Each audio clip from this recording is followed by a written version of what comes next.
Hello anime lovers, आप लोगों का स्वागत है द कॉमिक कोर्स में। हेल्स पैराडाइज का 10वां एपिसोड शुरू होता है और हमें दिखाया जाता है कि गाबेमारू पहले की तरह ही घायल जमीन पर पड़ा हुआ है। तभी वहाँ पर पहुँच जाता है तामिया नाम का क्रिमिनल। वो क्रिमिनल उसे कहता है, तुम तो काफी ज्यादा घायल लग रहे हो, लगता है मैं तुम्हारी छुट्टी ऐसे ही कर दूंगा। जिसके बाद गाबेमारू कहता है, तुम अपनी हाथ की तरफ देखो, तुम्हारा हाथ इंजर्ड है, जिसके कारण मैं तुम्हें आसानी से ओवरपावर्ड कर दूंगा। वो दोनों एक दूसरे की तरफ बढ़ते हैं और एक ही अटैक में वो दोनों एक दूसरे को मार डालते हैं। फिर हमें दिखाया जाता है ये सब तो सिर्फ और सिर्फ प्रिडिक्शन तामिया के समुराई की। जिसके बाद वो समुराई कहता है, हे रुको, तुम दोनों जो भी सोच रहे हो सब गलत है। खबरदार अपने पैर आगे बढ़ाए तो। अभी हमारी प्रायोरिटी है अमृत को ढूंढना और उस एलेक्सर के लिए हमें एक दूसरे का साथ चाहिए होगा। जिसके बाद उस समुराई, जिसका नाम है असाइमोन फूशी, तुम्हारे पीछे जो बच्ची है उससे हमें काफी ज्यादा नॉलेज मिल सकता है। गाबेमारू समझ जाता है वो टेंशन से अकेला नहीं लड़ सकता, इसलिए अपने घुटने टेक देता है और कहता है हम लोगों को मिलकर काम करना चाहिए, मैं उससे अकेले नहीं लड़ सकता।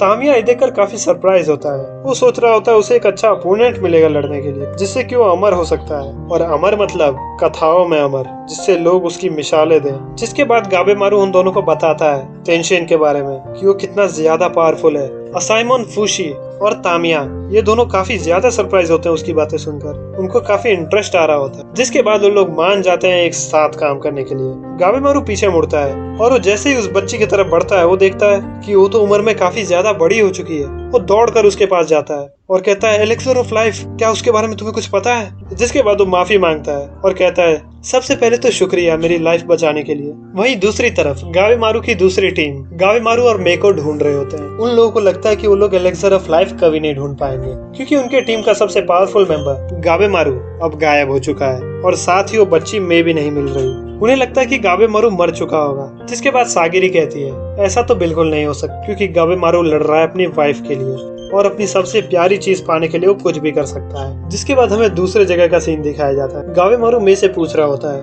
हे, क्या तुम भी टेंशन की तरह हो? क्या तुम भी एक गॉड हो? तो फिर जल्द से जल्द मुझे बताओ टेंशन को कैसे हराया जाए, और एलेक्सर ऑफ लाइफ कहाँ है? वहीं दूसरी तरफ हमें दिखाया जाता है वो ट्री मॉन्स्टर बताता है कि हर इंसान के अंदर एक एक्स्ट्रा ऑर्डिनरी चीज होती है, वो है ताओ, जो कि बनाती है उन लोगों को सबसे खास। फिर हमें दिखाया जाता है असाइमोन शियोन को, जो कि नूरेगाओ को तलवार चलाना सिखा रहा होता है, पर वो समझता है कि वो एक ही दिन में कुछ नहीं सीख सकती और ये सब पॉइंटलेस है। जिसके बाद नूरेगाओ रोने लगती। वो कहती है, मेरे को जो भी प्यारा होता है वो सब मेरे से छीन लिया जाता है, मुझे कुछ ऐसा बताइए जिससे कि मैं यहाँ पर सरवाइव कर सकूं, कुछ ज्यादा ही इम्पोर्टेंट हो। तभी शियोन बताता है, मैं भले ही अंधा हूँ पर मैं हर चीज को फील कर पाता, अपने सामने वाले की हाइट, वेट, उसका पावर लेवल, हर सब कुछ। तभी वहाँ पर काफी सारे मॉन्स्टर्स आ जाते हैं और वो दोनों मिलकर उन मॉन्स्टर्स को काटने लगते हैं। वहीं दूसरी तरफ गाबेमारू और तामिया भी लड़ रहे होते हैं मॉन्स्टर्स से, और तामिया काफी ज्यादा एक्साइट हो जाता है इन मॉन्स्टर्स को देख। और फिर से सीन चेंज होता है। हमें दिखाया जाता है कि दो टेंशन्स अपने आप में बात कर रहे होते हैं कि पिट में गया हुआ इंसान कभी वापस नहीं आ सकता और वो फूल में बदल ही जाएंगे, पर ऐसा नहीं है। हमें दिखाया जाता है कि पिट में से आजा और उसका भाई वापस आ चुके हैं। तभी वहाँ पर एक अजीब सा मॉन्स्टर आता है। वो कहता है, मैं लड़ने के लिए नहीं आया हूँ, तुम शांति से वापस से पिट के अंदर चले जाओ।